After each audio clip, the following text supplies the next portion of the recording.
नमस्ते बच्चों, आज हम कक्षा 9वीं पाठ्य पुस्तक हिंदी स्पर्श भाग 1 का पाठ 7 पढ़ेंगे। पाठ 7 में आपको कवि रैदास द्वारा लिखे 2 पद दिए गए हैं। सबसे पहले रैदास के जीवन के बारे में जानते हैं। रैदास का जन्म सन 1388 और मृत्यु सन 1518 में बनारस में ही हुई, ऐसा माना जाता है। मध्ययुगीन साधकों में इनका विशिष्ट स्थान है। कबीर की तरह रैदास भी संत कोटि के कवियों में गिने जाते हैं। मूर्ति पूजा, तीर्थ स्थान, तीर्थ यात्रा जैसे दिखावे में वह जरा भी विश्वास नहीं करते थे। वह व्यक्ति की आंतरिक भावनाओं और आपसी भाईचारे को ही सच्चा धर्म मानते थे। रैदास की 2 पद हमारे पाठ्यक्रम में है। पहले पद में कवि अपने आराध्य को याद करते हुए उनसे अपनी तुलना कर रहा है। जैसे यदि कवि भगवान की तुलना चंदन से कर रहा है तो कवि अपने आप को पानी बताता है। उसी तरह यदि भगवान की तुलना कवि बादल से कर रहा है तो कवि अपने आप को मोर बताता है। दूसरे पद में भगवान की अपार उदारता, कृपा और उनके समदर्शी स्वभाव का वर्णन है। तो चलिए पद का शुरुआत करते हैं। अब कैसे छूटे राम नाम रट लागी, प्रभु जी तुम चंदन हम पानी, जाकी अंक अंक बास समानी, प्रभु जी तुम गन बन हम मोरा, जैसे चितवत चंद चकोरा, प्रभु जी तुम दीपक हम बाती, जाकी ज्योति बरई दिन राती, प्रभु जी तुम मोती हम दागा, जैसे सोनही मिलत सुजागा, प्रभु जी तुम स्वामी हम दासा, ऐसी भक्ति करे रैदासा। ऐसे लाल तुझ बिनु कवुनु करे, करीब निवाजु गुसैया मेरा माते चतुरु तरे, जाकी चोदी जगत कवु लागौ ता पर तुही डरे, नीचहु ऊंच करे मेरा गोविंदु काहू ते न डरे, नाम देव कबीरु तिलौचनु साधना सैनु तरे, कही रविदासु सुनहु रे संतहु अरिजीवु ते सबई सर। अब कैसे छूटे राम नाम रट लागी, प्रभु जी तुम चंदन हम पानी, जाकी अंग अंग बास समानी। यहाँ पर बास शब्द है। बास, यहाँ पर बास शब्द है।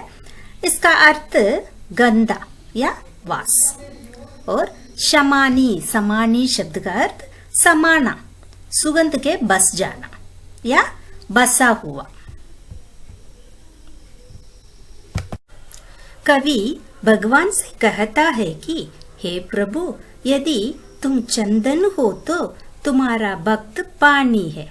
कवि कहता है कि जिस प्रकार चंदन की सुगंध पानी के बूंद बूंद में समा जाती है, उसी प्रकार प्रभु की भक्ति भक्त के अंग अंग में समा जाती है। प्रभु जी तुम गन बन हम मोरा, जैसे चितवत चंद चकोरा, प्रभु जी तुम दीपक हम बाती, जाकी ज्योति बरई दिन राती। यहाँ पर गन शब्द है।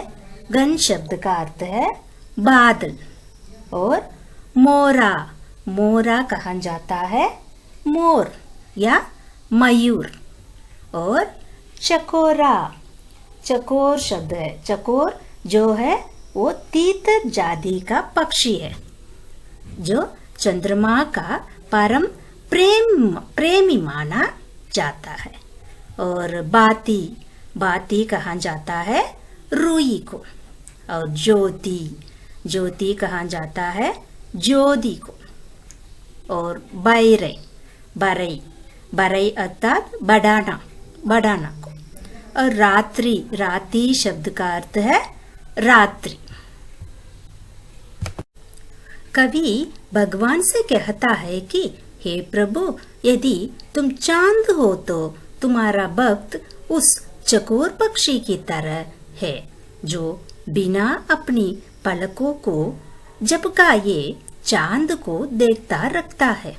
कवि भगवान से कहता है कि हे प्रभु, यदि तुम दीपक हो तो तुम्हारा भक्त उसकी बत्ती की तरह है जो दिन रात रोशनी देती रखती है। प्रभु जी, तुम मोती हम धागा, जैसे सोनही मिलत सुजागा। प्रभु जी, तुम स्वामी हम दासा, ऐसी भक्ति करे रैदासा। यहाँ पर सुजागा, सुजागा शब्द है। सुजागा शब्द का अर्थ है सोने का शुद्ध करने के लिए प्रयोग में आने वाला क्षार द्रव्य। और दासा, दासा का शब्द का अर्थ है सेवक या दास। कवि भगवान से कहता है कि हे प्रभु, यदि तुम मोती हो तो तुम्हारा भक्त उस धागे के समान है जिसमें मोतियां फिरोई जाती है। उसका असर ऐसा होता है जैसे सोने में सुजाहा डाला गया हो, अर्थात उसकी सुंदरता और भी निखर जाती है। कवि रैदास अपने आराध्य के प्रति अपने भक्ति को दर्शाते हुए कहते हैं कि हे प्रभु, यदि तुम स्वामी हो तो मैं आपका भक्त, आपका दास यानी नौकर हूँ। ऐसी लाल तुझ बिनु कवुनु करई, करीब निवाजू गुसैया मेरा मातई चत्रु दरे। यहाँ पर लाल, लाल शब्द का अर्थ है स्वामी, स्वामी के लिए प्रयुक्त किया गया है। कवनु, कवनु कहा गया है कौन। और गरीब निवाजू, गरीब निवाजू अर्थात दीन दुखियों पर दया करने वाला। और गुसैया कहा गया है स्वामी के लिए। और माते चत्रु दरे का अर्थ है मस्तक पर मुकुट धारण करने वाला। ऐसी लाल तुझ बिनु कवनु करे, करीब निवाजू गुसैया मेरा माते चत्रु धरे। इन पंक्तियों की व्याख्या देखते हैं।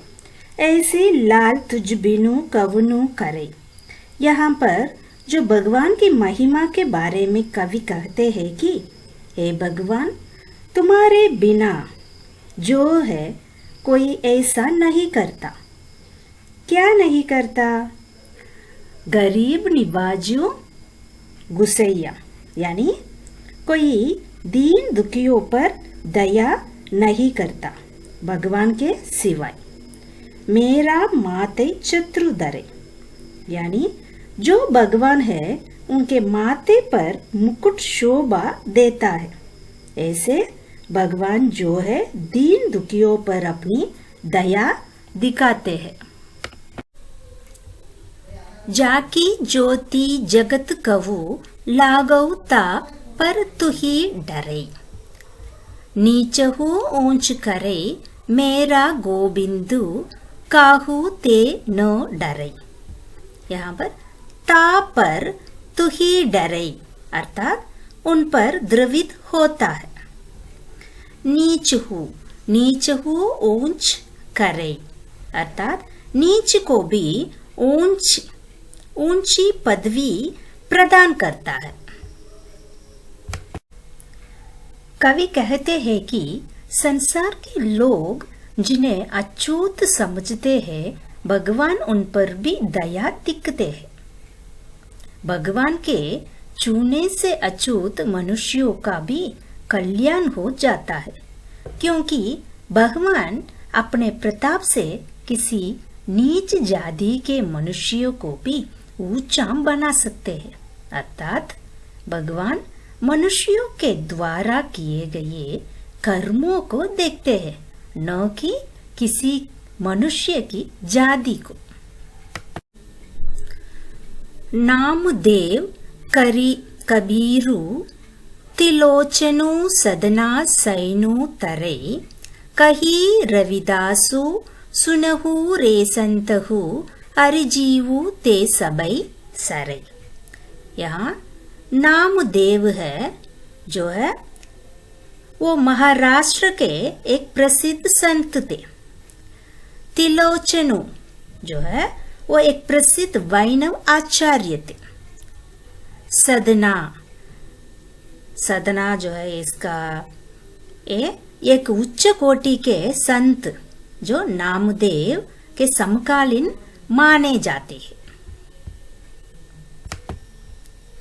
सैनु जो है वो ये भी एक प्रसिद्ध संत है। आदि गुरु ग्रंथ साहब में संग्रहित पद के आधार पर इन्हें रामानंद का समकालीन माना जाता है। और हरिजीवु कर हरि जी से, और सबई सरई शब्द का अर्थ सब कुछ संभव हो जाता है। नामदेव कबीरु तिलोचनु सदना सैनु तरै कही रविदासु सुनहु रेसंतहु अरिजीवु ते सबई सरे। कवि ये उदाहरण देकर कह रहे हैं कि भगवान ने जो है नामदेव, कबीर, तिलोचन, सदना जैसे सैनु जैसे संतों का भी उद्धार किया है। ये जो कवि ने यह उदाहरण दिए हैं नामदेव, कबीर, तिलोचन, सदना और सैनु, जो सभी संत लोग हैं, ये नीच व्यक्ति थे, यानी उन्हें समाज में अछूत कहा जाता था। लेकिन भगवान ने जो है इनके कर्मों को देखा, इन्हीं कामों का देखा, इन्हीं मेहनत को देखा और इनका उद्धार किया। इस पद में कवि हमें यह समझाना चाहते हैं कि यदि भगवान चाहे तो वे कुछ भी कर सकते हैं, क्योंकि उन्होंने इस संसार को बनाया है। उन्होंने किसी को अछूत नहीं बनाया। ये सब जो है समाज की देन है। समाज इस अछूत समझाता है, भगवान उसे अछूत नहीं समझते, क्योंकि भगवान ने सभी को एक समान समझा है। भगवान उनकी कर्मों को देखते हैं, न ही उनकी जाति को।